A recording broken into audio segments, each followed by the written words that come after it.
আসসালামু আলাইকুম। কেমন আছেন আপনারা সবাই? আহ, সামনে বসে যারা দেখছেন, শহরে, গ্রামে, দেশে, বিদেশে, বিদেশে প্রচুর বন্ধু আছে আমার, ওনারাও হয়তো এখন দেখছেন। সবাইকে আমার অনেক অনেক শুভকামনা।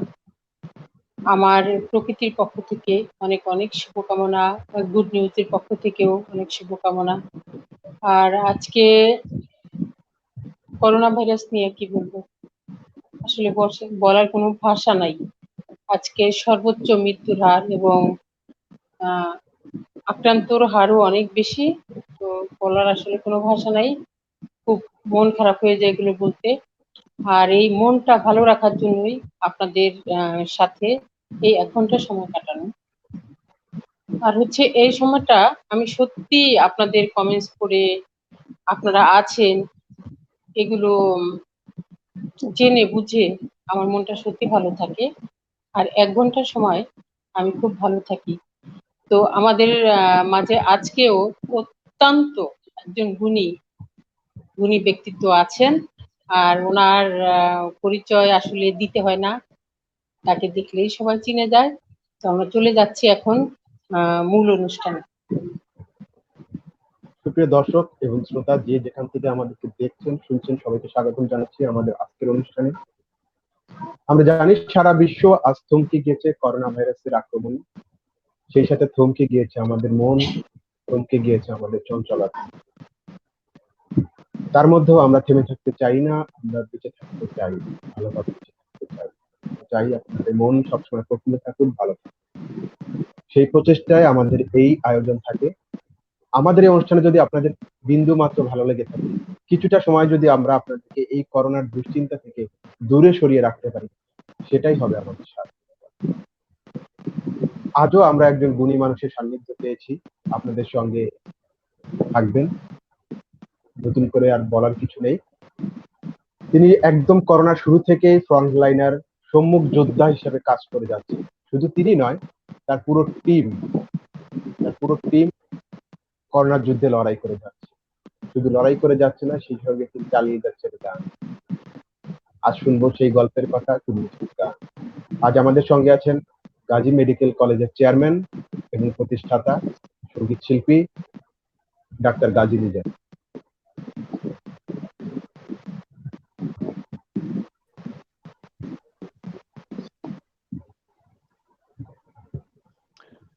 আসসালামু আলাইকুম। ওয়ালাইকুম আসসালাম, শুভ সন্ধ্যা সবাইকে। আসসালামু আলাইকুম ভাইয়া, ভালো আছেন? ওয়ালাইকুম আসসালাম, সবাই ভালো আছেন? আলহামদুলিল্লাহ। আপনাদের শুভেচ্ছা এবং যারা আজকের এই অনুষ্ঠানটি দেখছেন এবং পরবর্তীতে রেকর্ডকৃত অনুষ্ঠানটি দেখবেন, সবাইকে প্রীতি ও শুভেচ্ছা। সত্যি আমাদের জাতীয় জীবন অনেক দুঃখ বেদনায় ভরা। প্রতিদিন আমরা দেখছি করোনা ভাইরাসে আক্রান্ত হচ্ছে অনেক অনেক মানুষ, মারা যাচ্ছে অনেক মানুষ, এবং সামনের দিনটাও কেমন যাবে সেটাও বলা খুব কঠিন হয়ে যাচ্ছে। সবাই আমরা লড়ছি, কম বেশি লড়ছি। আমরা আমাদের দিক থেকে লড়ছি, আপনারা আপনাদের দিক থেকে, জনগণ তাদের দিক থেকে যতটুকু বুঝছে ততটুকুই কাজ করে যাচ্ছে। তো এই ঘরবন্দি জীবন আসলে খুব কঠিন একটা ব্যাপার। কারোরই তো অভ্যাস ছিল না, আমাদেরও না। এই ঘরবন্দি জীবনে মানুষ দিন দিন একটু মেন্টাল হয়ে যাচ্ছে, একটু খিটখিটে হয়ে যাচ্ছে, একটু ভিন্ন পরিবেশ। তো সারাদিন চার দেওয়াল দেখা, আহ তারপরে টিভি, মোবাইল নিয়ে ঘাটাঘাটি, রান্নাবাড়ি ইত্যাদি। কেউ বের হতে পারছে না, কেউ শপিং করতে পারছে না, আড্ডা দিতে পারছে না, নিজের জীবনটাকে ঠিক মতো উপভোগ করতে পারছে না। তো এই একটা কঠিন অবস্থায় আমরা সবাই আছি। তো তারপরেও এই মানসিক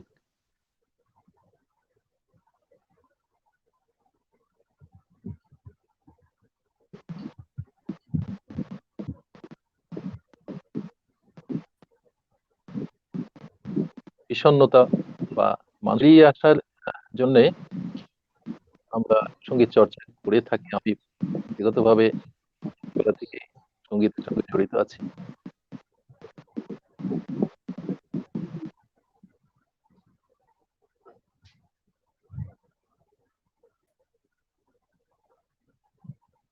আমার এই চর্চার অংশে সন্ধান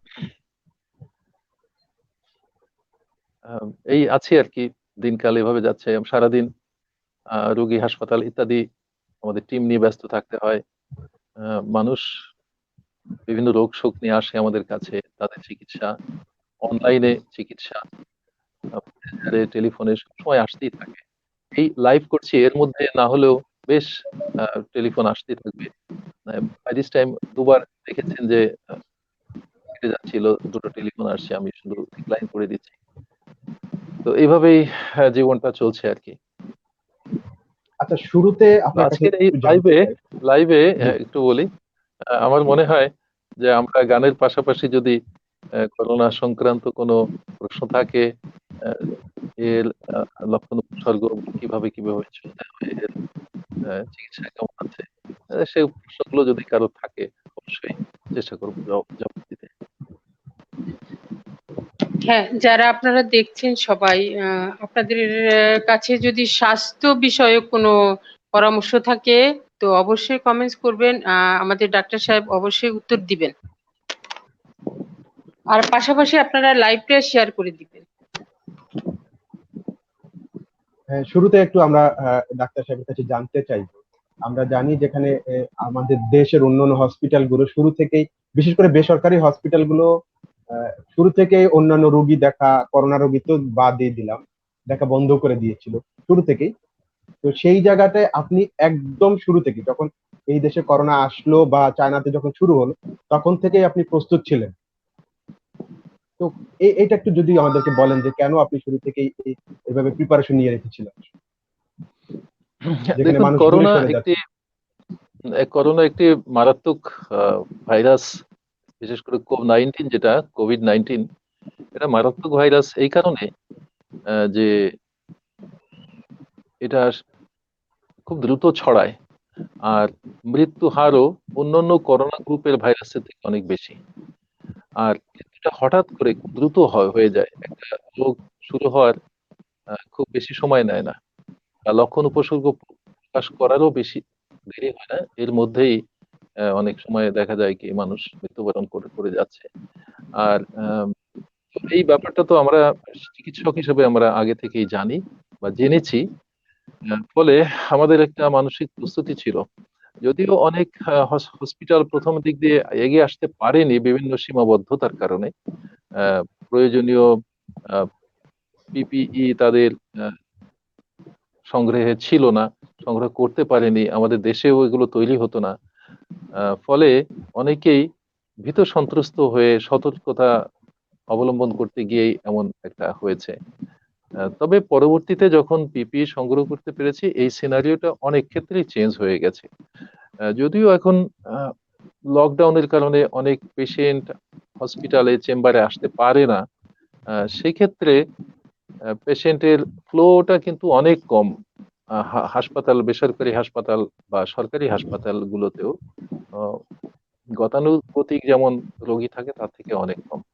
তো সেই ক্ষেত্রে আমরা প্রথমে শুরু করেছিলাম, আমরা কিছু পিপি জোগাড় করতে পেরেছিলাম, আমাদের যারা স্টাফ ছিল, চিকিৎসক ছিলেন, সবাইকে মোটিভেট করে রাখতে পেরেছিলাম, এটাই আমরা প্রথমে শুরু করেছিলাম। তো এখন সিনারিওটা দিন দিন পাল্টে গিয়েছে। যদিও সম্পূর্ণ ভাবে এখনো আমরা সেইভাবে বলছি যে ঝাঁপিয়ে পড়তে পারিনি, এরও অনেক কারণ আছে। কারণ অনেক চিকিৎসক মারা যাচ্ছে, আপনারা দেখছেন যে বড় বড় চিকিৎসক যারা মানে মারা গিয়েছেন। তো এটা একটা অবশ্যই একটা আতঙ্ক সৃষ্টি করে মানুষের মধ্যে।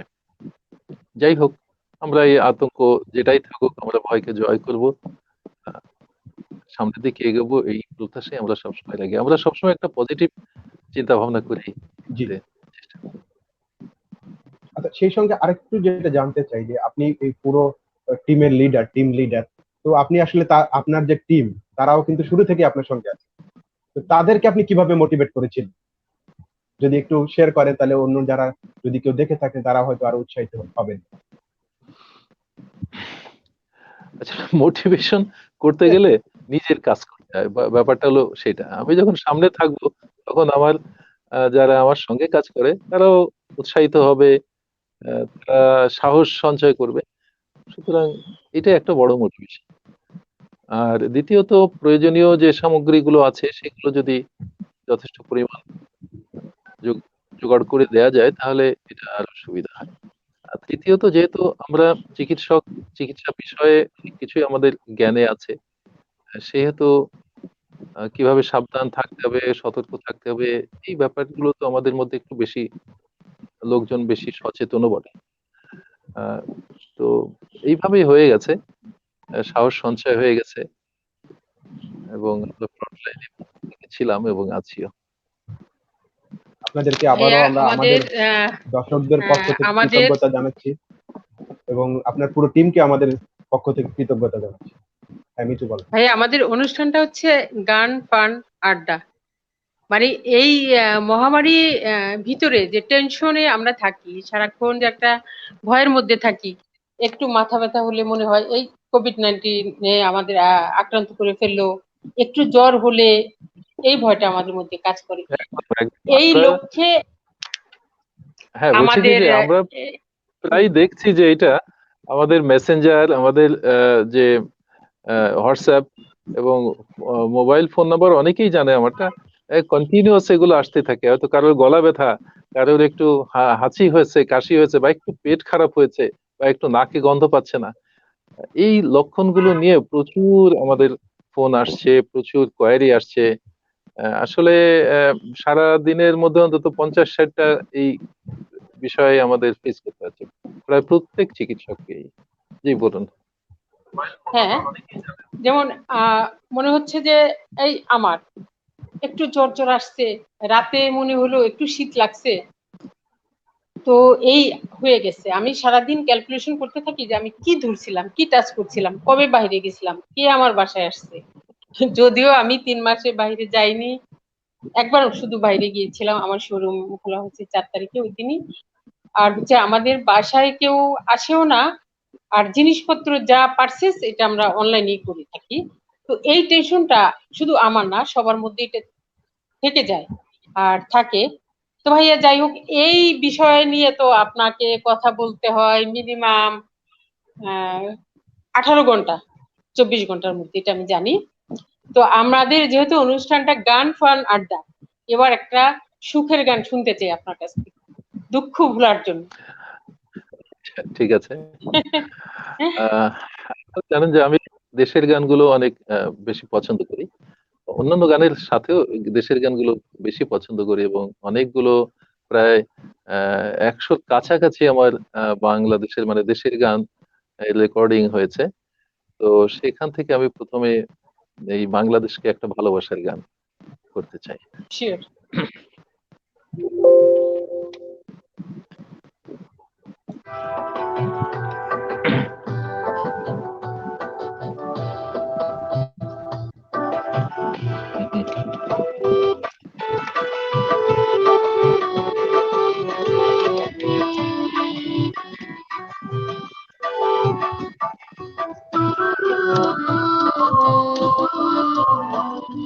প্রথম সূর্য দেখেছি এই বাংলার আকাশে, শেষ সূর্য দেখে যাব এই বাংলারই আকাশে। আমার দেহের যত আয়ু, আমার প্রাণের যত বায়ু, নিঃশ্বাস বিশ্বাসী বাংলারই বাতাসে, নিঃশ্বাস বিশ্বাসী বাংলারই বাতাসে। প্রথম সূর্য দেখেছি এই বাংলার আকাশে, শেষ সূর্য দেখে যাব এই বাংলারই আকাশে। আমার দেহের যত আয়ু, আমার প্রাণের যত বায়ু, নিঃশ্বাস বিশ্বাসী বাংলারই বাতাসে, নিঃশ্বাস বিশ্বাসী বাংলারই বাতাসে।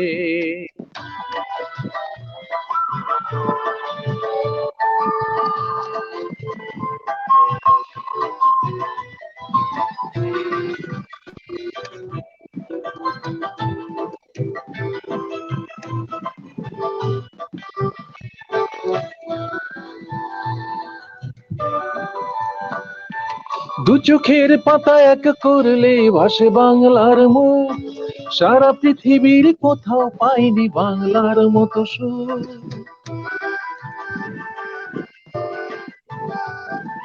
দু চোখের পাতা এক করলে ভাসে বাংলার মুখ, সারা পৃথিবীর কোথাও পাইনি বাংলার মতো সুর। এই বাংলাকে আমি ভালোবেসে রেখেছি বুকের মাঝে, নিঃশ্বাস বিশ্বাসে বাংলারই বাতাসে, নিঃশ্বাস বিশ্বাসে বাংলারই বাতাসে।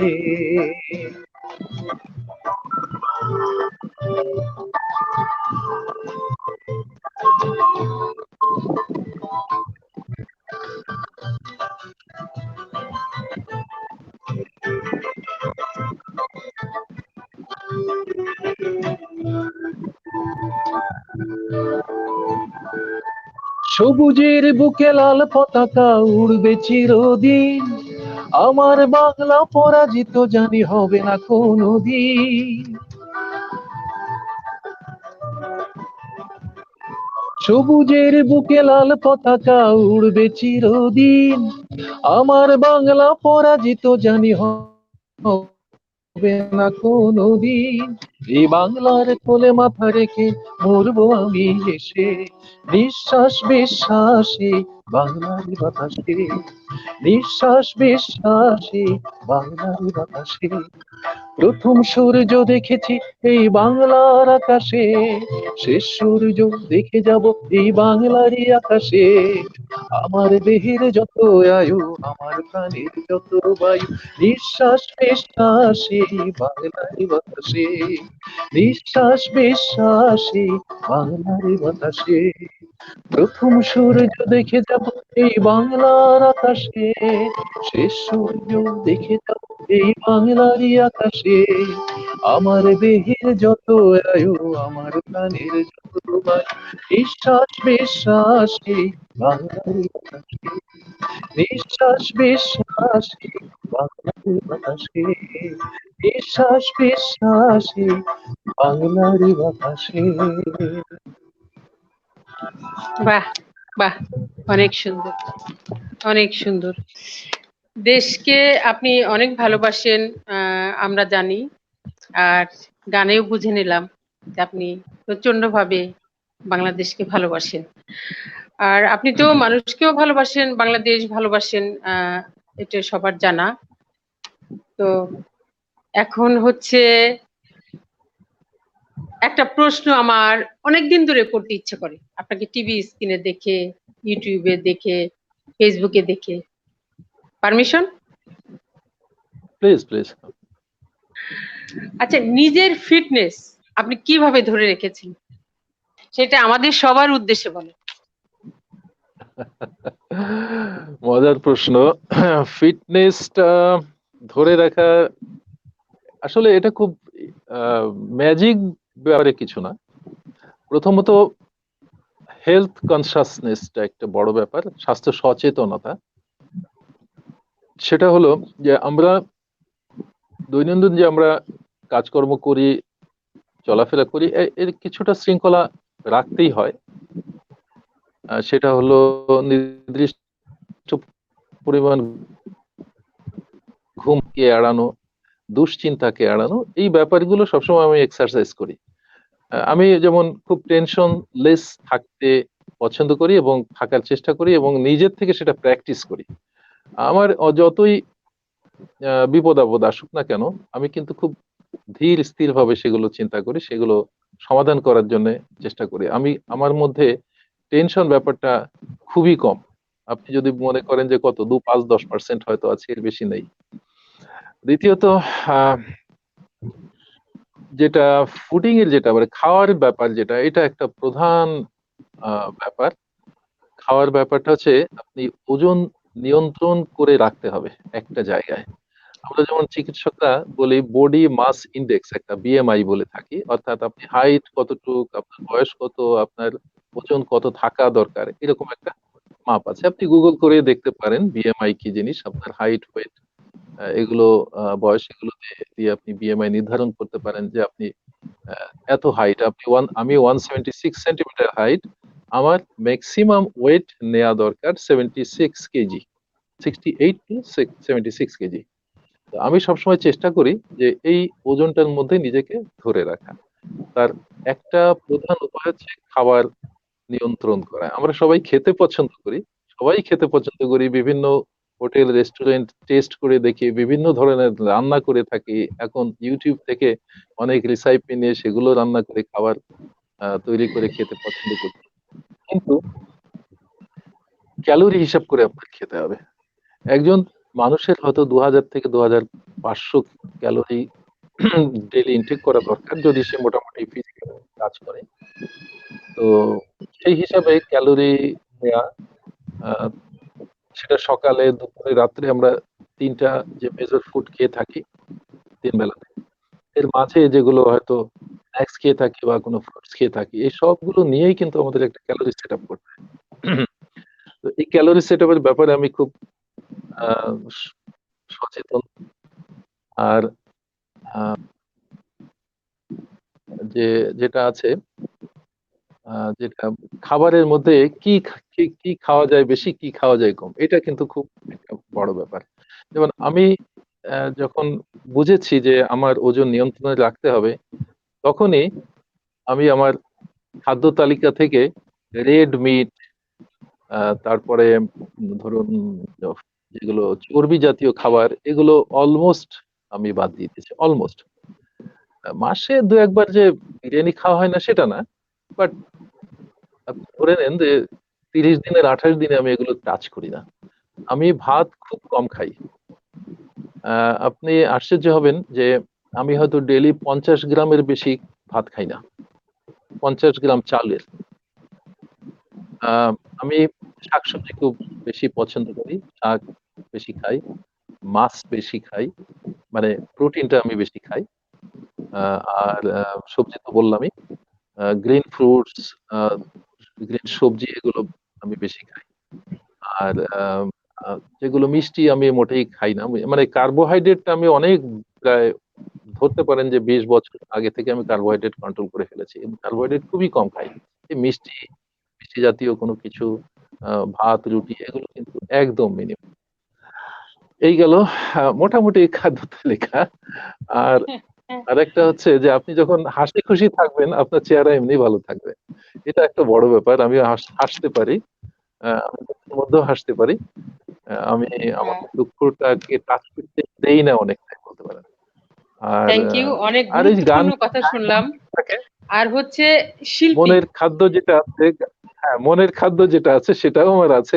গান করি, নিজে গান ক্রিয়েট করি, গান গান সুর করি। তো সুতরাং আমার এন্টারটেইনমেন্ট, এনজয়মেন্টটাও আমার ভালো হয়। আমি অনেক ভ্রমণ পছন্দ করি, অনেক দেশ বিদেশ ঘুরতে পছন্দ করি। সেখানে যে আমার রিল্যাক্সের যে বিষয়গুলো থাকে সেগুলো আমি দেখি। আমার ফ্যামিলিকে আমি যথেষ্ট সময় দিই। এইসব নিয়ে টিয়ে মনে হয় যে ফিটনেসটা আছে। ও তাছাড়া ফিজিক্যাল এক্সারসাইজ ব্যাপারটা বলা হয়নি, ফিজিক্যাল এক্সারসাইজটাও যথেষ্ট করি আমি। একটু একটু ওয়েট বেশি হয়ে গিয়েছিল লাস্ট বছর খানিক ধরে। এই যে কোয়ারেন্টাইন সময়টা, ঘরবন্দি জীবনে আমি অলরেডি 5 কেজি লাস্ট 2 মান্থে কমিয়ে ফেলেছি। এইভাবেই ভালো আছে। আপনি ছবি তুলতেও খুব পছন্দ করেন। অনেক ছবি আহ, তুলি, এবং শুধু তুলি না, আমি গান ছাত্র কিন্তু জীবন থেকে। আহ, গান সবাই পছন্দ করে, শিল্পী সবাই হতে পারে না। আপনি তো সার্থক। আল্লাহ রহমতে আপনি সব দিকেই সার্থক। আর আমাদের শুভকামনাও থাকবে যে আপনি এভাবেই থাকেন আমাদের মাঝে অনেক দিন। অনেক দিন এই শুভকামনা থাকবে। অনেকের অনেক কমেন্টস চলে আসছে ভাইয়ের কাছে। So, সব গানের রিকোয়েস্ট আসতেছে, অনেক রিকোয়েস্ট আসতেছে, যারা আসলে অনেক এত কমেন্টস করতেছেন, আচ্ছা, সবাইকে ঠিক আসলে আছে। ধন্যবাদ অনেক। জানাচ্ছি, আমাদের সাথে থাকবেন। আর আপনারা যারা আছেন, আমি যারা দেখছেন, তারা শেষ মুহূর্ত পর্যন্ত দেখবেন এবং লাইভটা শেয়ার করে দিবেন। এখানে শুধু গান না, গুরুত্বপূর্ণ কথা শুনতে পারবেন, স্বাস্থ্য বিষয়ক। হ্যাঁ, স্বাস্থ্য বিষয়ক প্রশ্ন যদি থাকে অবশ্যই সেটা করবেন। আমার সমস্যা নাই, যে কোনো ধরনের স্বাস্থ্য বিষয়ক প্রশ্ন করলেই উত্তর দিতে পারবো আশা করি। আহ,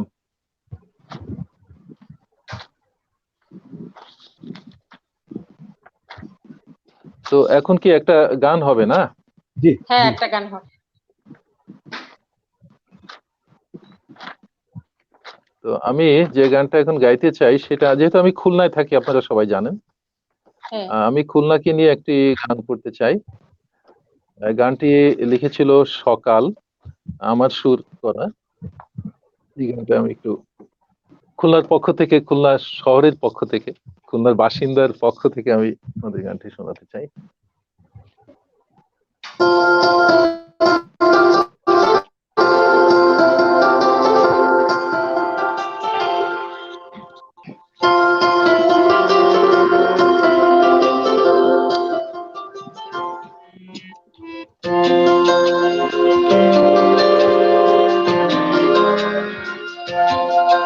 এই সূর্য এসে নাড়ছে কড়া রোদের মিছিল, ছড়িয়ে পড়া ঝিক ঝিক ঝিক রেলের চাকায় সরবনগর খানা, কিছু খেয়া নাই রানা গোনা, জাহাজ ঘাটের সিটি সোনা, মোটর যানের হালকা পরশ, তবু নেই তো চলার মানা। গান যে আমার রূপসা পাড়ে একটা নগর নিয়ে, স্বপ্ন ভরা এই শহরকে দেখা ভালোবাসা দিয়ে। আহা আহা আহা আহা।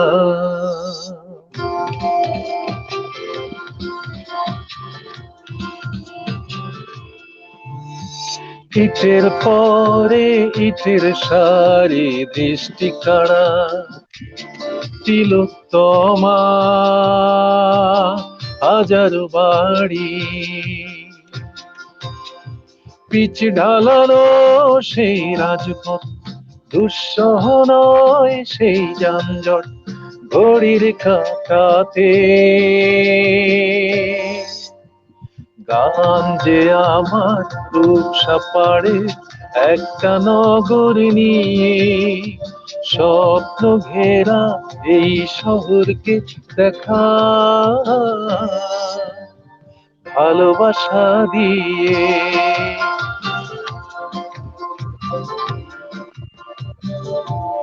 দক্ষিণের দরজা খুলে সাগরের ঢেউয়ে দোলে, বিকেলের রৌদ্র ছায়ায় বন্ধু হয়ে থাকে সে। এখনো একঘেয়ে নয় নগরের আলো ছায়া, এখনো চাঁদ জোছনায় আকাশটাকে যায় পাওয়া। মেঘেদের পালকি চলে, বৃষ্টি বাজায় নূপুর, এখনো তপ্ত রোদে দাঁড়বায় উদাস দুপুর। এখনো আসে ফাল্গুনি রাত, অতিথি নাগরিক চাঁদ মেঘের ফাঁকে। এসো বন্ধু নিমন্ত্রণ রূপসা নদীর বাঁকে। গান যে আমার রূপসা পাড়ে একটা নগর নিয়ে, স্বপ্ন ঘেরা এই শহরকে দেখা ভালোবাসা দিয়ে।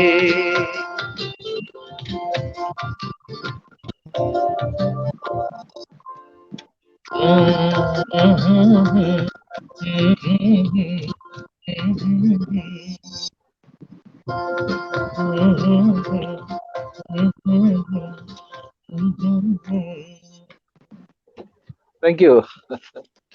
নাইস, ঠিক আছে। একদম আসলে রূপসার পারফেক্ট গান।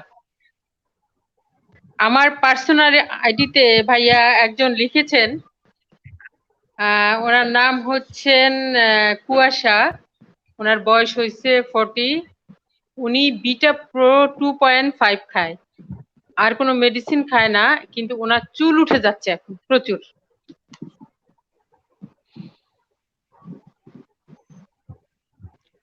চুল ওঠার আসলে অনেকগুলো কারণ থাকে। কিছু থাকে, ধরুন প্রথমে আমরা যেটা হেরিডিটারি বলি, আহ, বংশগত একটা বিষয় থাকে। সেই বংশগত বিষয়টা অনেকের বংশে ধরুন পিতামাতা বা মানে পিতার আহ, দিক দিয়ে হোক, মায়ের মামাদের দিক দিয়ে হোক, এই ব্যাপারগুলো কিন্তু ঘটে থাকে। মা আহ, বা আর আরেকটা বিষয় থাকে যে কিছু রোগের কারণে হয়, যেমন কিছু হরমোনাল রোগের কারণে হয়, কিছু ফাঙ্গাস কারণে হয়, তারপরে কিছু চর্মরোগের কারণে হয়, আবার ধরুন মাইক্রো এলিমেন্টস যেগুলো থাকে, ভিটামিনস এন্ড মাইক্রো এলিমেন্টস, এইগুলোর ডিফিসিটের কারণেও হয়ে থাকে। তো এখন কি কারণে হয়েছে, এটা আসলে আহ, না দেখে কঠিন হয় যে বিস্তারিত না জেনে একটা মন্তব্য করা। তো আমি মনে করি যে এই যে আপনারা এই লাইভটা যখন রেকর্ডিং আপনারা ফেসবুকে দেবেন, সেখানে যদি প্রশ্ন থাকে তাহলে হয়তো আমি সেখান থেকে ওনার কাছ থেকে শুনে নিয়ে বিষয়টা বলতে পারবো। ভাইয়া, আপনি যদি আপনার পেজে শেয়ারটা দেন, আপনাকে অনেকে পেয়ে যাবেন, আপনার এই গুরুত্বপূর্ণ কথাগুলো শুনতে পাবে। আপনারা যারা আছেন আমাদের সাথে, আপনাদের পেজে লাইভটা শেয়ার করে দিবেন, অনেক গুরুত্বপূর্ণ তথ্য আছে, সবাই পাবে। ওকে, ঠিক আছে। আর কোনো প্রশ্ন আছে কিনা? আরো প্রশ্ন আচ্ছা, একটা আছে। কমেন্টস আছে, একটা কমেন্টস একটু পড়ে আসি। পিয়াল জান্নাত লিখেছেন, স্যার আমি 2004 সালে আপনার কাছে ছোট্ট একটা অপারেশন করিয়েছিলাম, আপনার ব্যবহার অনেক ভালো, আমার এলাকার মানুষ আপনি। মানে এই কথাটার থ্যাংক সঙ্গে ইউ। আমি আমি এবং সবাই মনে হয় একই একই কথাই বলবেন, যে অদ্ভুত একটা মানুষ। আমি পার্সোনালি কাছ থেকে দেখেছি যেটা, যে আপনি এখনই অপারেশন থিয়েটার থেকে, আপনি বেসিক তো সার্জারি কাজটা অনেক বেশি করেন, সার্জারি। তো এখনই সার্জারি, হ্যাঁ, তো এখনই দেখলাম যে আপনি ওটি থেকে বের হলেন, বের হয়ে চলে গেলেন, দেখলাম স্টুডিওতে গান করছে। এটা কি করে আসলে সম্ভব? আবার দেখলাম নিজেই সুর করেন, নিজে লেখেন। তো এটা আসলে একটা ইসের মতো মনে হয় আমার কাছে, স্বপ্নের মতো, ঘোরের মতো লাগে, যে একটা মানুষ কি করে এতগুলো পারে, বিশেষ করে এটা দুই হচ্ছে মেরুর সুইচ জিনিস ওভার, একটা। আমার কাছে যেটা মনে হয় সুইচ ওভার করার ক্ষমতা অর্জন করা। আমি যে কাজটা যখন করব সেটা 100% দিয়ে করার চেষ্টা করব, যাতে সেটা নিয়ে আর আমার কোনো টেনশন না হয়। ধরুন আমি অপারেশন করছি এবং অপারেশনে যে কাজগুলো আছে সেটাও আমি কনফিডেন্ট নিয়ে করি, যাতে আমার ওকে নিয়ে আর কোনো চিন্তা না করতে হয়। আমার ঘুমটা যেন ভালো হয়, আমি যেন শুয়ে শুয়ে আমার পেশেন্ট কি হলো কি হলো কি হলো এই চিন্তা, কারণ আমি যখন কাজটা করব আমি নিশ্চিত যে আমি ঠিক মতো করেছি। ওই ঠিক মতো মাইন্ড স্যাটিসফ্যাকশন না হওয়া পর্যন্ত তো আমি অপারেশন থেকে বেরোবো না। এইটুকু করার পরে আমি যখন স্যাটিসফাইড হই যে না, ওয়েল ডান, সমস্যা হবে না, এই কনফিডেন্স যখনই আমার মধ্যে আসে তখনই আমি অন্য কাজে সুইচ অফ করতে পারি। তখন আর আগের চিন্তাটা অত থাকে না। আর যেহেতু আমাদের এটা টিম ওয়ার্ক, আমাদের টিমে অনেক আছে, অনেক সার্জন আছে, assistant আছে। তো ফলে আমাদের যোগাযোগটা কন্টিনিউয়াস ভালো থাকে। সব সময় যদি আবার attend করতে হয় সেটা আমরা করতে পারি। আহ, আর লেখা শুরু করা এটাও ছোটবেলা থেকে আহ, অভ্যাস ছিল। স্কুল লাইফের থেকে লেখালেখি শুরু করেছিলাম, স্কুল লাইফ থেকে গানে হাতেখড়ি হয়, সুতরাং তখন থেকে মনে হতো যে মজার বিষয় কি, যে আমি যখন ক্লাস 9-এ তখন 25টা গান লিখে তখন পুরো তখন স্বাধীন হয়নি, আহ, তো sorry, স্বাধীন হয়ে গেছে। আহ, এই স্বাধীনতার পরে আমি তখন এসএসসি পাস করে দিয়েছি। ওই সময় তখন রেডিওতে 25টা গানও পাঠিয়েছিলাম, দেখি গান গুলো সিলেক্ট হয় কিনা। হয় নাই। এখন ওই লেখাগুলো তো ছিল না আর কি, কি বলে, অত পরিপক্ক ছিল না, কাঁচা হাতের লেখা ছিল, এখন বুঝতে পারি। কিন্তু তখন মন খুব খারাপ হয়ে যেত আমি এত সুন্দর করে গান লিখলাম, আমার গান পাস হলো না। তো এখন সেইটা তো আর নেই। পরবর্তীতে লেখালেখির অভ্যাস ধারাবাহিকতা ছিল। আহ রেডিও, বেতার, টিভিতে গান লিখি। মানে এনলিস্টেড গীতিকার, সুরকার এবং সঙ্গীত শিল্পী রেডিও এবং টিভি বাংলাদেশে।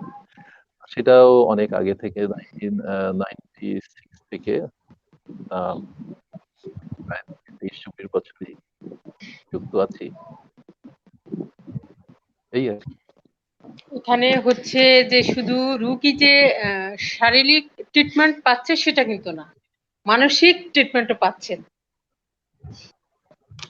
আমি একদিন একবার বোধহয় আমি গিয়েছিলাম আপনার স্টুডিওতে। তো স্টুডিওর ব্যাক সাইডে তাকালে আমার কাছে মনে হলো যে এত সুন্দর একটা শহরে আসলাম। মানে আমি ওইটা ভুলতে পারি না। এখন গিয়েছিলাম মনে হয় আরো 10 বছর আগে। অনেকে কমেন্টস করেছে, হাসিনা আহমেদ সুমা, আফসানা রুমকি দুজনই শিল্পী। শুভেচ্ছা জানিয়েছে, ভাইয়াকে শুভকামনা জানিয়েছে, ওনারাও গান করেন। আপনাদেরও শুভেচ্ছা। তো এখানে স্বাস্থ্য বিষয়ক কোনো বিষয় থাকলে অবশ্যই আপনারা জানতে পারেন, জিজ্ঞেস করতে আজকে পারেন, স্বাস্থ্যের অনেকে ব্যাপারে আছেন। বেশি দেরি না, আজকে গান গান হবে, এই আড্ডা। সবাই শুধু সেই জন্য গান মনে গানের হয় বানান না। সবাই, কথাই আসতেছে সবাই। হ্যাঁ, হ্যাঁ গানই সেই বেশি জন্যই শুনতে মনে চাচ্ছে। হচ্ছে মানুষ। আর আহ, হচ্ছে আনোয়ার মেম্বার, থ্যাংক ইউ ভাইয়া।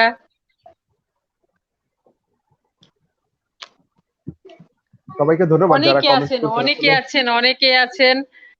সবাইকে অসংখ্য ধন্যবাদ, আপনারা লাইভটা শেয়ার করে দিবেন। খুব খুব গুণী মানুষ আজকে আছেন আমাদের সাথে। আচ্ছা, বরঞ্চ আমরা ভাই আমরা কার্যক্রম প্রকৃতি এবং গুড নিউজ কৃতজ্ঞ যে এত গুণী এবং এত ব্যস্ত একজন মানুষকে আমরা পেলাম আজকে। ডাক্তার সাহেবকে আর একটু জিজ্ঞাসা করি যে এই সময় তো সাধারণ মানুষ কম যাচ্ছে হসপিটালে, তো ও বাসায় তাদের কি ধরনের মানে সাবধানতা অবলম্বন করা উচিত বা কখন হসপিটালে মানুষের যাওয়া উচিত?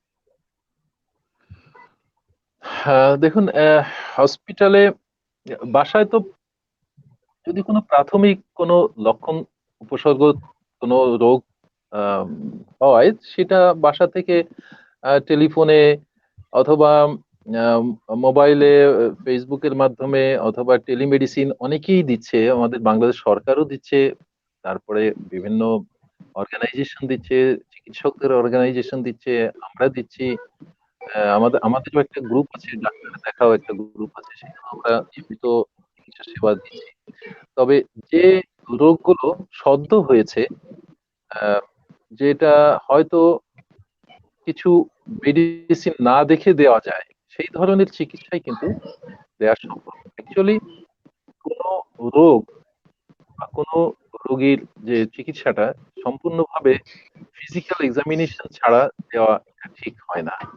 ফিজিক্যাল এক্সামিনেশন না করলে একটা পেশেন্টের যে ধরনের লক্ষণ উপসর্গ, চোখে দেখা যে লক্ষণ উপসর্গ আছে, সেই লক্ষণ উপসর্গ আমরা বুঝতে পারি না। অনেক সময় ভুল ডায়াগনোসিস হতে পারে এবং অনেক সময় ভুল চিকিৎসাও হতে পারে। তো ফলে সীমাবদ্ধতা তো অবশ্যই টেলিফোনের আছে, এবং না দেখে চিকিৎসা দেওয়ার ঝুঁকিও অনেক আছে। তো তারপরেও যেহেতু মানুষ বেরোতে পারছে না, মানুষ মনে করছে যে এখন কিভাবে যাব, যানবাহন নেই, আহ, গেলে ডাক্তার পাবো কিনা, বা যে ডাক্তারকে দেখাতেন সেই ডাক্তার আছে কিনা, এই নানান বিষয়গুলো মানুষের কাজ করে। সেই জন্য আমার মনে হয় যে কিছু ক্রনিক ডিজিজ আছে, সেগুলো নিয়ন্ত্রণের জন্য কিছু উপদেশ দেওয়া যায়, যেগুলো নিয়মিত পেশেন্টরা যে ওষুধগুলো খাচ্ছে সেগুলোর কিছু ব্যবস্থাপনা দেওয়া যায়। আর জ্বর, সর্দি, কাশি এগুলোর ব্যবস্থাপনা দেওয়া যায়, কিছু পেটের পীড়ার ব্যবস্থাপনা দেওয়া যায়। কিন্তু অনেক রোগ আছে যেগুলো না দেখে আসলে সম্পূর্ণভাবে চিকিৎসা দেওয়া সম্ভব হয় না। সুতরাং একটা রোগকে আপনি জিয়ে কতদিন রাখবেন, বাড়িতে কতদিন আপনি থাকবেন? হ্যাঁ, প্রাথমিক চিকিৎসা যদি 1, 2 দিন, 3 দিনে ভালো না হয়, উন্নতি না হয়, অবশ্যই আপনার হসপিটালে যেতেই হবে। এটা যেভাবেই হোক, কারণ আপনি যদি লেট করেন, মনে করেন আপনার একটা হিউজ ইনফেকশন ইনফেকশন হয়েছে, আপনি রেড করতেছেন, দেখা গেল যে আপনার কিডনির কার্যক্ষমতাটা তখন জটিলতাটা বেড়ে গেল। এত বেশি রিস্ক নেওয়াটা আসলে ঠিক ঠিক হয় না। আহ, আহ, মানুষদেরও সীমাবদ্ধতা আরো আছে, সেটা হচ্ছে মানুষও এখন হসপিটালে যেতে ভয় করে। কারণ হসপিটালে করোনা রোগীরা অনেক সময় আসতে পারে, থাকতে পারে। এই জন্যও মানুষদের একটা সতর্কতা আছে। তারাও চেষ্টা করছে যে যতটুকু শুয়ে পারা যায় বাড়িতে অবস্থান করতে। কিন্তু আমি মনে করি যে কোনো রোগ জটিল জটিলতা ধারণ করার আগেই যেন চিকিৎসকের আহ, কাছে যে চিকিৎসা নেন। তো সেই সঙ্গে এখন আমি যেটা আর একটা জিনিস জানতে চাচ্ছিলাম, আমি 1 মিনিট, যে আমরা আমাদের যে দেখা যায় যে হঠাৎ একটু মাথা ব্যথা হলো, একটু জ্বর জ্বর ভাব হলো, আমরা তাৎক্ষণিকভাবে একটা নাপা খেয়ে নিই। এটা কতটা যুক্তি যত মনে হয়, এটা কি আদৌ আমাদের ঠিক আহ, কি? জ্বর মানে ডাক্তারদের জ্বর উইদাউট হলে পারমিশনে যে আমাদের এই না, মেডিসিনটা কিছু কিছু ড্রাগ আছে যেগুলো ওটিসি ড্রাগ বলে, ওভার দ্য কাউন্টার ড্রাগ বলে, যেগুলো খেতে ডাক্তারের পরামর্শ নেওয়া প্রয়োজন হয় না। এই প্যারাসিটামল জাতীয় ওষুধ সেই এক ধরনের ওষুধ যে এটা প্রেসক্রিপশন ছাড়া পৃথিবীর সব দেশেই বিক্রি হয়। আমাদের দেশেও প্রেসক্রিপশন ছাড়া এটা হতে পারে। হয়তো একটু ব্যথা হলো, গা ব্যথা হলো, ফ্লু লাইক সিমটম হলো, একটু জ্বর হলো, মাথা ব্যথা হলো, এটা খাওয়া কোনো অসুবিধা নাই। তবে যদি দেখা যায় কি যে জ্বর সারছে না, মাথা ব্যথা কমছে না, মাথা ব্যথার সঙ্গে আরো কিছু উপসর্গ যোগ হচ্ছে, ঘুম হচ্ছে না, বমি হচ্ছে, ঘুরে পড়ে যাচ্ছে, আহ, চোখ ব্যথা করছে, ব্যথাটা ছড়াই যাচ্ছে, বা মানে মাথার বিশেষ অর্ধেক নিয়ে ব্যথা হচ্ছে, বিভিন্ন রকম মাথা ব্যথা থাকে। তো সেই ধরনের যে জটিলতা যদি মনে হয় তাহলে অবশ্যই চিকিৎসকের পরামর্শ নিতে হবে। তবে প্রাথমিক চিকিৎসা হিসেবে প্যারাসিটামল, নাপা খাওয়া কোনো সমস্যা নেই। তবে বেশি আচ্ছা খাওয়া সেই যাবে সঙ্গে না। আমি বেশি খেলে লিভারের সমস্যা টমস্যা দেখা দিতে পারে, সেগুলো করা যাবে না। সেলফ মেডিকেশন একটা লেভেল পর্যন্ত, যেমন আপনি সেলফ অ্যান্টিবায়োটিক আপনি খেতে পারেন না, বা একজন ফার্মাসিস্টের পরামর্শে আপনি কোনো অ্যান্টিবায়োটিক খেতে পারবেন না। কারণ এখানে বড় সমস্যা থেকে যায়। সবচেয়ে বড় সমস্যা যেটা, সেটা হলো কোর্স কমপ্লিট না করা এবং অ্যান্টিবায়োটিকের রেজিস্ট্যান্স, অর্থাৎ জীবাণু প্রতিরোধ তৈরি হওয়া, এটা সবচেয়ে বড় সমস্যা, যেটা আমাদের দেশে মোটামুটি ভাবে ব্যাপকভাবে হয়েছে। কারণ আমাদের দেশে যে কোনো ফার্মেসিতে যাবেন, যে কোনো ডাক্তার, এবং এমনকি রোগী বলে কি আমি এটা খাইছি তুমি ওইটা খাও, এরকম অ্যান্টিবায়োটিক খাওয়া খাই শুরু হয়। তো এই জন্য আমাদের অনেক অ্যান্টিবায়োটিক এখন দেখা যাচ্ছে যে কার্যকারিতা হারাচ্ছে। দেখুন, এই যে যে করোনা শুরু হলো, প্রচারিত হলো যে কি বলে অ্যাজিথ্রোমাইসিন, জিম্যাক্স, এগুলো খেলে নাকি এটা ভালো হয়ে যায় ইত্যাদি। দেখা গেল যে হিড়িক পড়ে গেল জিম্যাক্স কেনা। আমরাও দেখি যে একজনের জ্বর হয়েছে, জিম্যাক্স খাওয়া শুরু করে দিচ্ছে, মনে করছে আমার মনে হয় করোনা হয়েছে, বা ভাইরাল ফিভার, হোয়াট এভার। কিন্তু এই ওষুধগুলো মানে এভাবে খাওয়া ঠিক না, কারণ কিছুদিন পরে জিম্যাক্স বাংলাদেশে কাজ করবে না, এত অ্যাবিউজ হয়ে যাচ্ছে। তো যেটা প্রয়োজন যখন হবে সেটা তখন খেতে হবে, ডাক্তারের পরামর্শ নিলে হয়তো অন্য কোনো অ্যান্টিবায়োটিক দিতে পারে, বা এটাও কোর্স কয়টা হতে পারে। বিভিন্ন রোগে আহ, যে কোর্স থাকে, ডোজ থাকে, সেগুলো ডিফারেন্ট, সবার একরকম না, সব রোগের একরকম না। সেই জন্য আপনার যদি paracetamol Khan, it's okay, OTC drug গুলো খেতে পারেন। ওটিসি ড্রাগটা সম্ভবত আমাদের দেশে 28টা না কটা ওটিসি ড্রাগ আছে, এগুলো তো সমস্যা নেই কিছু।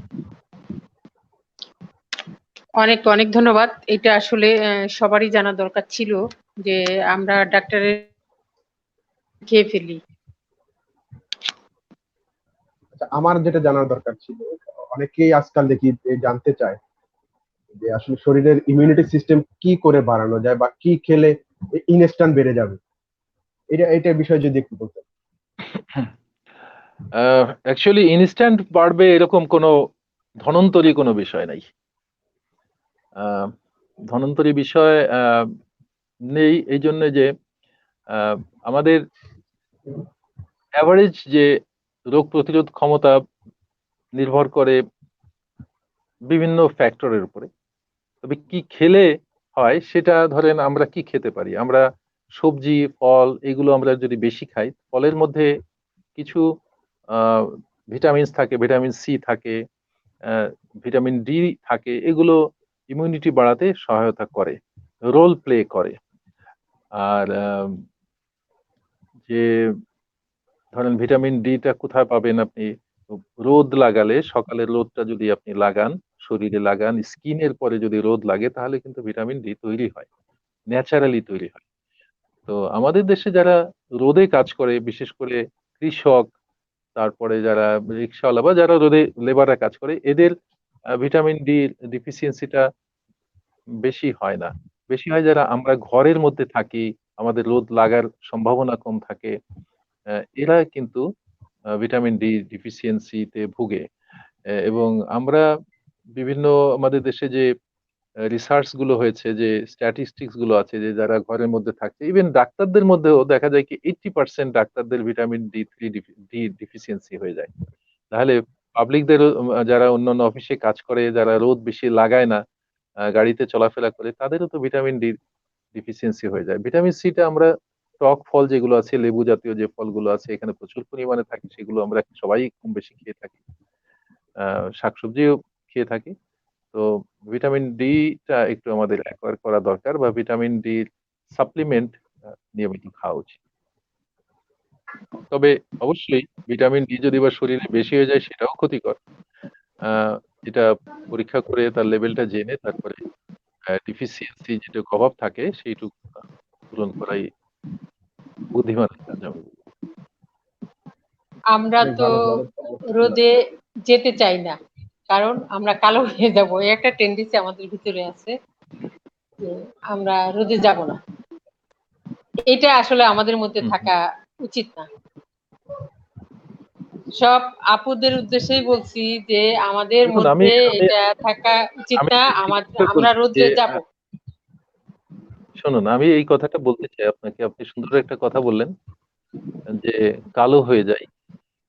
দেখুন, কালো আর ফর্সা এটা কিন্তু আমরা কেউ চেয়ে নিয়ে আসি না, এটা আমাদের প্রকৃতিক বলেন, গড গিফটেড বলেন, সেভাবেই কিন্তু আমরা এভাবেই থাকি। আর এই কালো ফর্সা এটা হচ্ছে আহ, মানে বর্ণ বিদ্বেষী একটা কথা।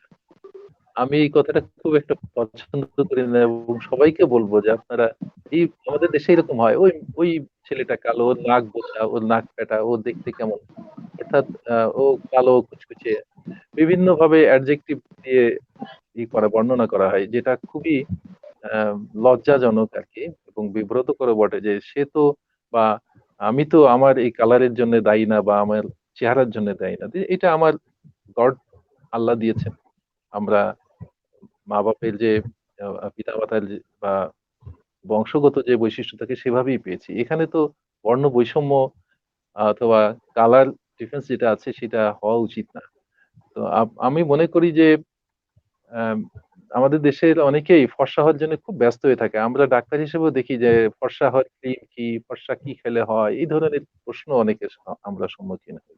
কিন্তু অ্যাকচুয়ালি এটা খুব ভালো একটা বিষয় না। এটা যাদের মানসিক একটা সমস্যা, হয়তো আমাদের সামাজিক ভাবে আমরা সেইভাবে গড়ে উঠেছি, সেই জন্য আমরা এটাকে ছাড়তে পারছি না। কিন্তু এখান থেকে আমাদের বেরিয়ে আসতে হবে। মানুষ, সবাই মানুষ। কবির ভাষায়, কালো আর ধলা বাহিরে কেবল, ভিতরে সবার সমান রাঙা। আমরা সবাই মানুষ, এই মানুষ, এই বোধটাই আমাদের জাগ্রত করা উচিত। কিন্তু এই জিনিসটা আমি দেখেছি ছেলেদের মধ্যে কিন্তু নাই। ছেলেরা কখনো বলে না কালো হয়ে গেলাম, ফর্সা হয়ে গেলাম, বাট এগুলো আমাদের মধ্যে বেশি, এই ভাবনাটা। হ্যাঁ, কিন্তু মেয়েদের মধ্যে ভাবনাটা বেশি, আপনি সেই যে যে তার এত কারণ সুন্দর, বলি। কারণটা হচ্ছে যে, হ্যাঁ, নিজে ফর্সা হলে নাকি সুন্দর দেখা যায়, তারপরে মানুষের পছন্দ হবে বেশি, এই এই ধরনের বিষয়গুলো থাকে। সেই জন্য সম্ভবত মেন্টালি মেয়েদের এই সেট আপটা হয়ে আছে। আর কিন্তু এই সেট আপ থেকে আসলে বেরিয়ে আসা উচিত। অন্যান্য দেশে দেখুন, এই যে ইদানিং উম, আমেরিকাতে যে একটা কৃষ্ণাঙ্গ বলে আর কি, কৃষ্ণাঙ্গ আমি ঠিক বলি না, একজন মানুষকে পুলিশের নির্যাতনে মরে যেতে হলো। সেটা নিয়ে সারা বিশ্বে কিভাবে তোলপাড় হলো। শুধু একটা বিষয় যে কালার, মানে যে বৈষম্য যেটা ছিল সেই তার প্রতিবাদে। তো তারা উন্নত বিশ্ব এখন কিন্তু সেটা প্রতিবাদ করছে। আমরা কেন কালারটাকে পুষে রাখবো? আমরাও তো উন্নত বিশ্বের দিকে ধাবিত হচ্ছি। আজ না হোক 20 বছর 50 বছর পরে তো আমরা সেই লেভেলে পৌঁছাতে পারি। তা আমাদের মন মানসিকতাও তো সেখান থেকে একটু ডেভেলপ করা দরকার, যে না আর কালার টালার কিছু না, ও মেয়েটা কালো তাতে কি হয়েছে, ও তো ওর দোষ না।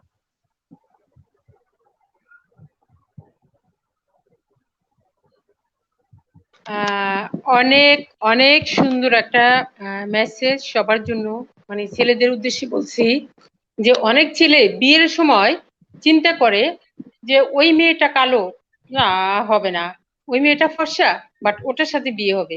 এখন এই মেসেজটা অনেক ছেলেরা আমার আইডিতে আছে, সবার উদ্দেশ্যে বলছি। অ্যাকচুয়ালি একজন গুণী ব্যক্তি বলছেন যে কালো বা ফর্সা বড় কথা না, মানুষের মনটাই হচ্ছে বড় কথা। তো অনেকে যারা যারা আছেন সবাই এটা ফলো করবেন, মানবেন, আর লাইভটা অবশ্যই শেয়ার করে দিবেন। কেউ বিরক্ত হবেন না আমার কথায়। বলায় যদি কোনো প্রবলেম থাকে অবশ্যই ক্ষমা সুন্দর দৃষ্টিতে দেখবেন। অনেক ভারী ভারী কথা শুনলাম। এইবার বোধহয় আর একটা গান না শুনলে পরিবেশটা হালকা হবে। আচ্ছা, একটা গান আমার গত গত সেপ্টেম্বর মাসে কলকাতা থেকে একটা অ্যালবাম বেরিয়েছিল। ওই অ্যালবাম থেকে একটা গান আমি করছি। তো গানটা হ্যাঁ হয়তো অত অত না, আহ, কি বলে, অত খুশি হাসি খুশি না, একটু একটু আহ, একটু মানে একটু স্যাড টাইপেরই আর কি। তারপরেও রিদমিক আছে, হয়তো ভালো লাগতে পারে। ঠিক আছে। আমরা শুনি, তাও একটা নতুন গান শুনি।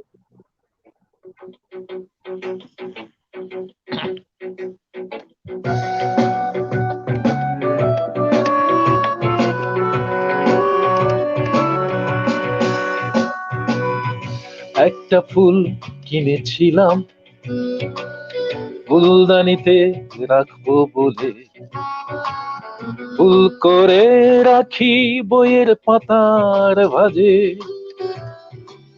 শুকনো কাগজ ভালো আছে, আমি তো ভালো নেই একটা ভুলের কারণে। মনটা ছুটোছুটি করে গোল্লা ছুটের উপরে, আমি তো ভালো নেই একটা ভুলের কারণে।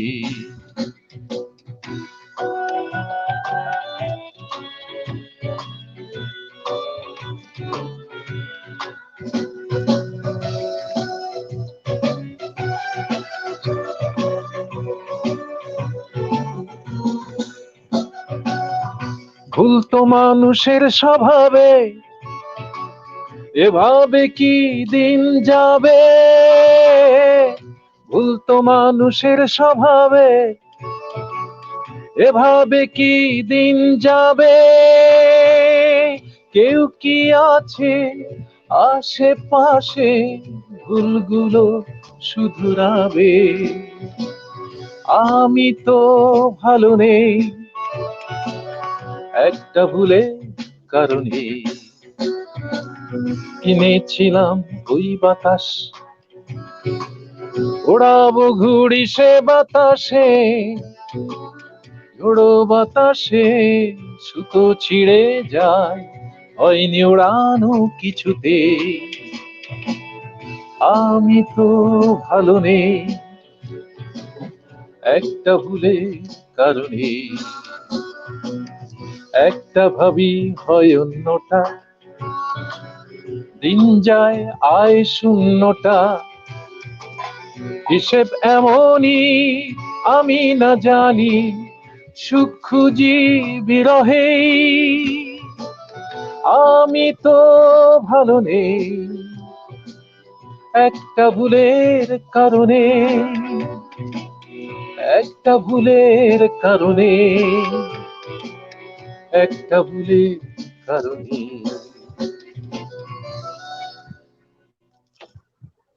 Thank you.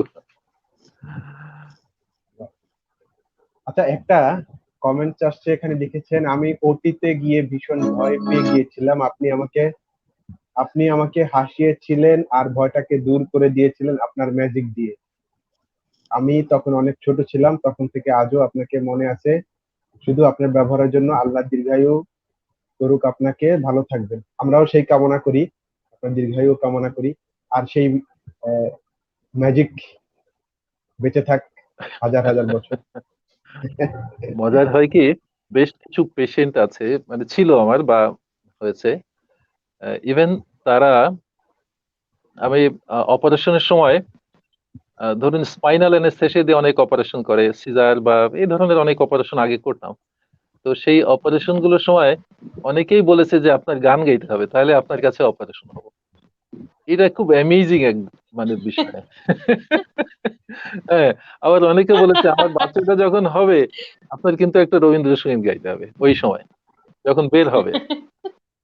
তো এগুলো খুব সুখ স্মৃতি বলি আর কি, যে মানুষের আস্থা, মানুষের ভালো লাগার বিষয়গুলো আহ, মানে একজন ডাক্তার বা সার্জন মানে এমন হওয়া ব্যাপার নেই যে তার কাজে আনন্দ নেই। কাজের মধ্যে অনেক আনন্দ থাকে, মানুষের বিভিন্ন রকম আনন্দ থাকে। এগুলো আমাদের আনন্দ, এগুলো আমাদের সঞ্চয়, আমাদের সুখের স্মৃতি। হ্যাঁ, উনি অনেক দিন আগে ওটি করেছে আর সেই মনে রেখেছে এখনো। আর আপনাকে দেখা মাত্র 2000 সে তার ইচ্ছাটা প্রকাশ করছে। এটা তো আসলে বিরাট পাওয়া আপনার জন্য। এটা আমাদের হবে না কখনো। অবশ্যই অবশ্যই। হ্যাঁ, 2004, অনেকে আপনি আছেন 2020। আপনারা লাইভটা শেয়ার করে দিবেন, কষ্ট করে দেখছেন, দেখতে থাকেন শেষ মুহূর্ত পর্যন্ত। আচ্ছা, এখন আরেকটা যেটা জানতে চাই, এখন তো আসলে কমিউনিটি ট্রান্সমিশন চলছে কোভিড-19। তো এই সময়টায় এখন আর ঘরে বাইরে মোটামুটি একই হয়ে গেছে। তো এখন দেখছি যে অনেকে ঘরে বসেও আক্রান্ত হচ্ছে, অনেকে উপসর্গ ছাড়া ঘুরে বেড়াচ্ছে। তো আমি আসলে কখন বুঝবো যে যারা উপসর্গ ছাড়া দেখা যায় যে ধরা পড়ছে কোভিড, আমি কি করে বুঝবো যে আমি আক্রান্ত কিনা বা আমার টেস্ট করা দরকার কিনা?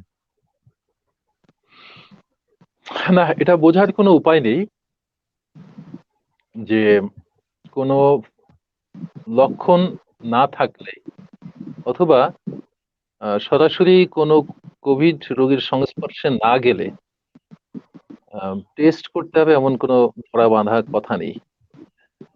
আহ, সুতরাং যেহেতু বোঝারও আমাদের ক্ষমতা নেই, সেহেতু শুধু শুধু টেস্ট করার প্রয়োজন আমার কাছে মনে হয় না।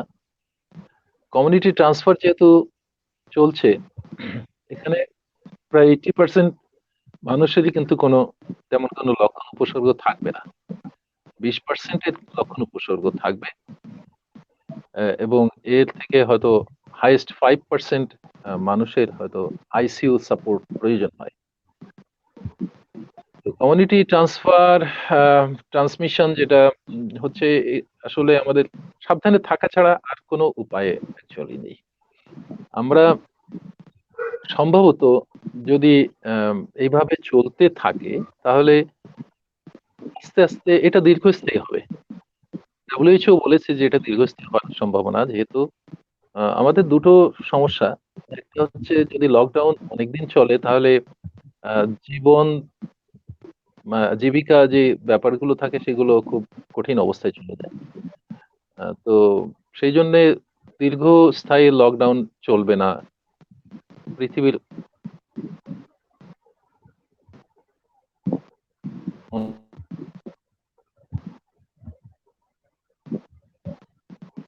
অন্য কোনো দেশে চলেন, এসে চলেছে গেছে।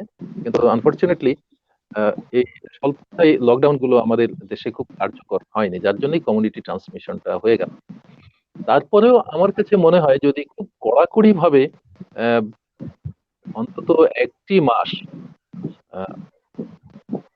লকডাউন বা কারফিউ জারি করা, সেই একটি মাস যদি সবার যে চাহিদা মানে খাদ্য চাহিদা যেটা আছে সেটা যদি ইনশিওর করা যায়, নিশ্চিত করা যায়, আর যেটা জরুরি সেবাগুলো যদি নিশ্চিত করে রাখা যায়, তাহলে 1 মাসের পরে আমরা উতরে যাবই যেভাবেই হোক।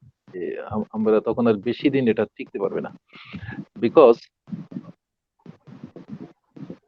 করোনা ভাইরাসটা তো মানে হোস্ট ছাড়া বেশিক্ষণ বাঁচতে পারে না।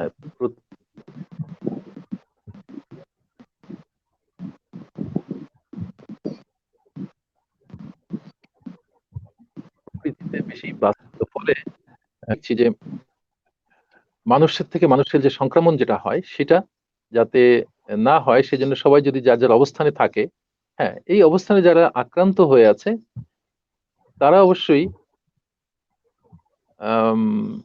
যদি তাদের অবস্থা খারাপ হয় তারা নিশ্চয়ই হাসপাতালে যাবে, হাসপাতালে কোভিড হসপিটাল বা যেখানে মানে চিকিৎসার সুবিধা আছে সেখানে যাবে। আর যাদের তেমন কোনো সাইন সিমটম থাকবে না তারা বাড়িতে এমনি ভালো হয়ে যাবে, ওই প্যারাসিটামল খেলে ভালো হয়ে যাবে, কিছু ফিজিওথেরাপি, এক্সারসাইজ, খাদ্য খাবার এগুলো এবং সাবধানে থাকা, তাহলেই ঠিক হয়ে যেত। কিন্তু আমরা পারবো কিনা 1 মাস বা আমাদের সেই দিকে আমরা যাব কিনা সেটা নিয়ে তো এখন নানান সমীকরণ চলছে।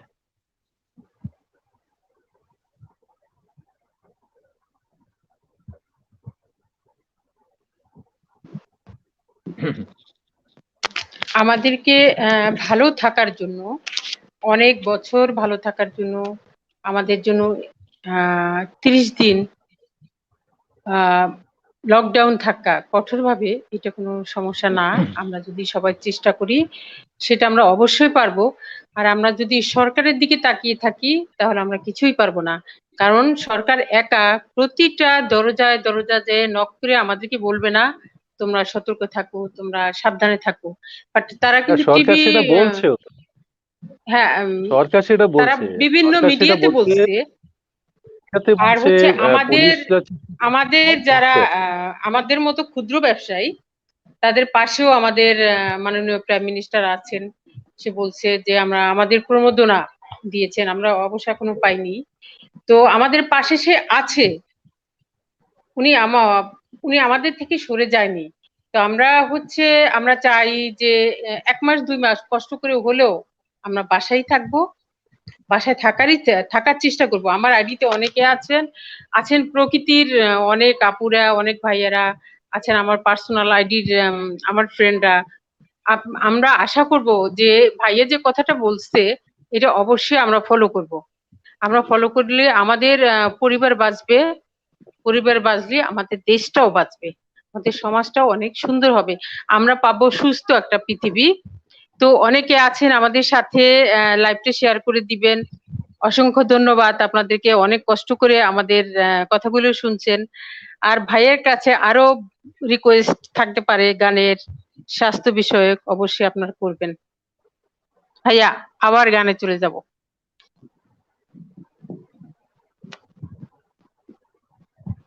আমরা সম্ভবত কানেকশনটা মিস করেছি, আমরা চেষ্টা করছি কানেকশন ঠিক করার জন্য।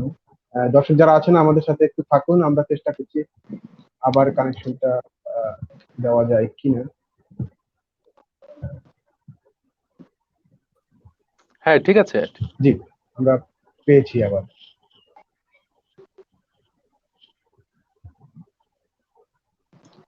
ভাইয়ের ফোন আসে।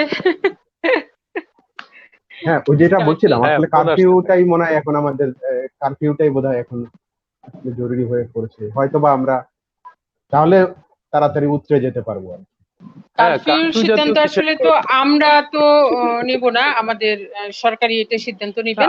তো আমরা এখন প্রকাশ করতে পারি, এছাড়া তো আর হ্যাঁ কিছু না। মতামত আমরা এই জনগণের যেটা প্রকাশ আছে করতে সেটা পারি। আমাদের personal করতে পারি।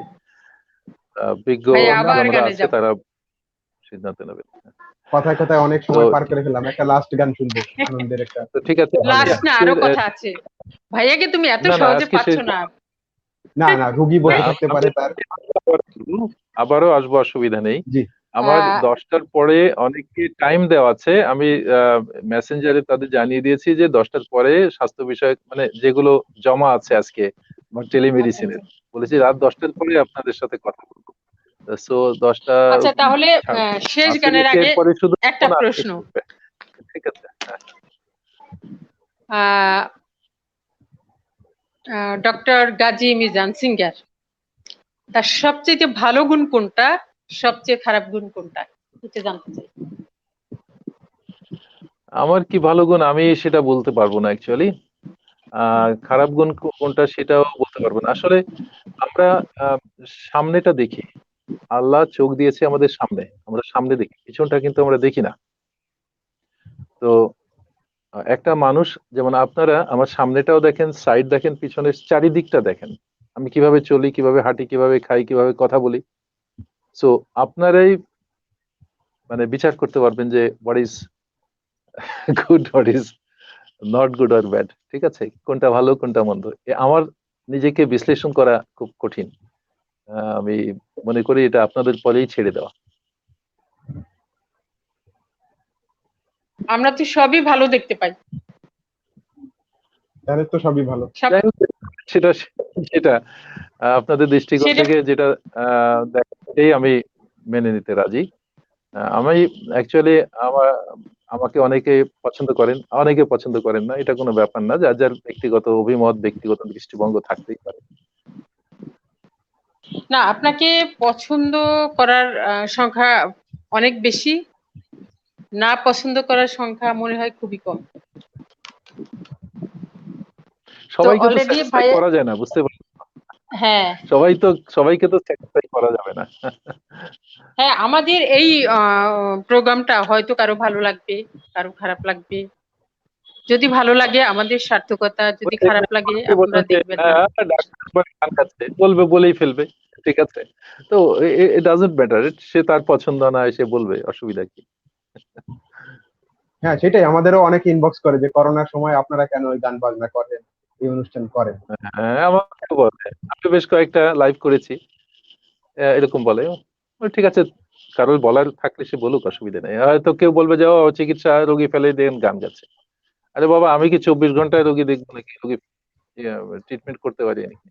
আমার কিছু ব্যক্তিগত সময় থাকবে না? কিন্তু মানুষ সেটা অ্যাকসেপ্ট করতে রাজি না। ওই মানসিকতাটা তৈরি হোক সবার মধ্যে, আমরা সেই কামনা করি। তো এখন আমরা আরেকটা গান শুনতে চাই।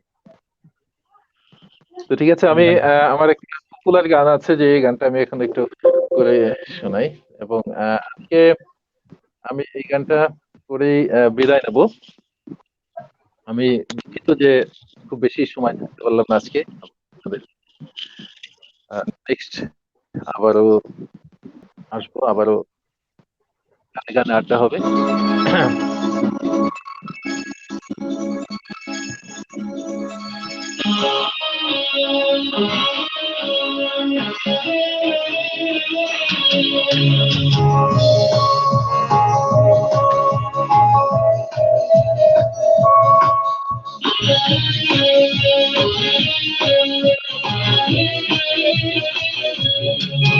আজ বৃষ্টি বৃষ্টি ভেজা সন্ধ্যা, এক তোড়া রজনীগন্ধা হাতে নিয়ে একাকী বসে আছি, মনের বাউল আজ উদাসী।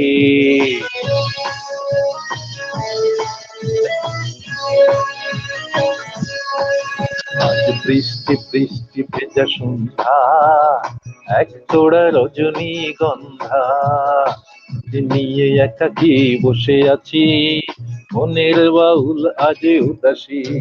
ও বৃষ্টি বৃষ্টি কেন এলি রে, আসতে দে না মোর প্রিয় রে। ও বৃষ্টি বৃষ্টি কেন এলি রে, আসতে দে না মোর প্রিয় রে। বৃষ্টি কেন এলি রে, আসতে দে না মোর প্রিয় রে।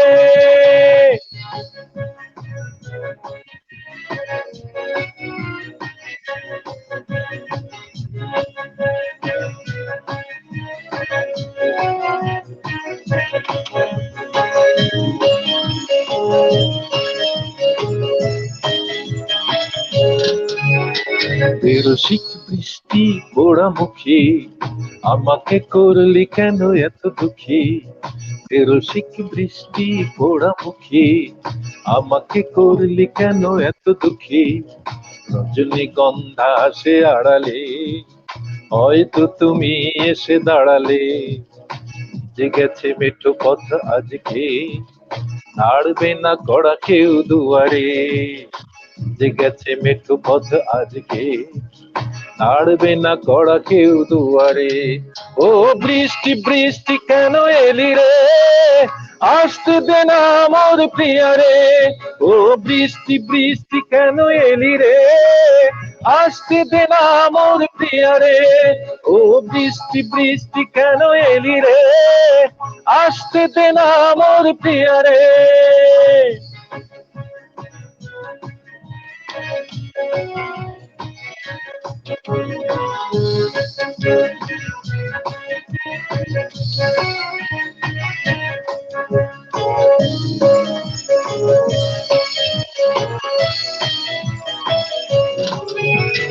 উঠবে না বাঁকা চাঁদ আকাশে, কালো মেঘ এক রাস বাতাসে। উঠবে না বাঁকা চাঁদ আকাশে, কালো মেঘ এক রাস বাতাসে। প্রতীক্ষা আজ শেষ হবে না, তাকে কি আজ আর পাবো না? শুকনো ফুলের পাপড়ি হাতে, এলো মেলো ভাবনার খোয়াড়ে। শুকনো ফুলের পাপড়ি হাতে, এলো মেলো ভাবনার খোয়াড়ে। ও বৃষ্টি বৃষ্টি কেন এলি রে, আসতে দে না মোর প্রিয়া রে। ও বৃষ্টি বৃষ্টি কেন এলি রে, আসতে দে না মোর প্রিয়া রে। ও বৃষ্টি বৃষ্টি কেন এলি রে, আসতে দে না মোর প্রিয়া রে। ও বৃষ্টি বৃষ্টি কেন এলি রে, কেন এলি রে, কেন এলি রে। ও বৃষ্টি বৃষ্টি কেন এলি রে, আসতে দে না মোর প্রিয়া রে। ও বৃষ্টি বৃষ্টি কেন এলি রে, আসতে দে না মোর প্রিয়া রে। ও বৃষ্টি বৃষ্টি কেন এলি রে, আসতে দে না মোর প্রিয়া রে। আসতে দে না মোর প্রিয়া রে, আসতে দে না মোর প্রিয়া রে, আসতে দে না মোর প্রিয়া রে।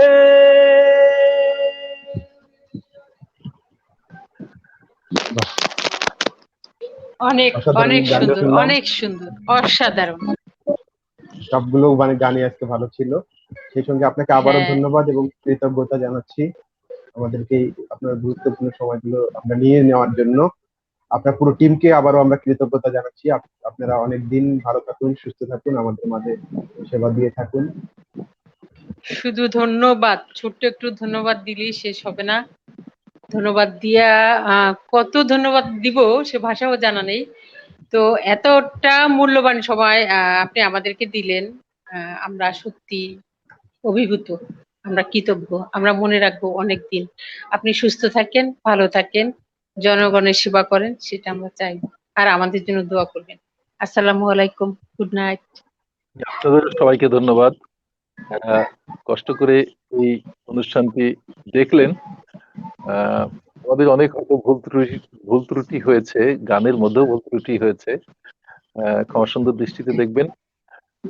ভালো থাকবেন, করোনা মুক্ত জীবন আপনাদের হয় সেই কামনা করছি।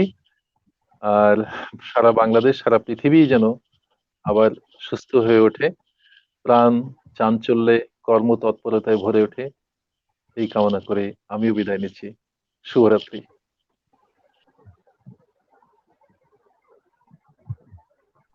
দর্শক যারা এতক্ষণ আমাদের সঙ্গে ছিলেন, আপনাদেরকে ধন্যবাদ। আপনারা থাকেন বলেই আমরা প্রতিদিন এই অনুষ্ঠান করছি। আপনাদের যদি একটু ভালো লাগে তবেই আমাদের সার্থকতা। আর আপনাদেরকে আবারও মনে করিয়ে দেই, অবশ্যই স্বাস্থ্যবিধিগুলো মেনে চলুন। একদম প্রয়োজন না হলে যার সম্ভব ঘরে থাকুন, অযথা বাইরে কেউ যাবেন না। বাইরে গেলে অবশ্যই মাস্ক পরবেন। বাসায় থাকলেও নিয়মিত হাত পরিষ্কার করবেন সাবান দিয়ে। আর বাসায় বয়োজ্যেষ্ঠ মানুষটির দিকে আরো বেশি যত্নবান হন। ভালো থাকুন, সুস্থ থাকুন। আসসালামু আলাইকুম। যারা এতক্ষণ দেখলেন, কাছে থেকে, পাশে থেকে, দূর দূরান্ত থেকে, বহু দূর থেকে সবাইকে জানাচ্ছি অনেক অনেক সম্মান, শ্রদ্ধা, ভালোবাসা। ভালো থাকবেন, সুস্থ থাকবেন। এই মুহূর্তে আর কিছু বলবো না, শুধু বলছি এখন চলে যাচ্ছি, বাট যাচ্ছি না। দেখা হবে আবার খুব তাড়াতাড়ি। আল্লাহ হাফেজ, গুড নাইট।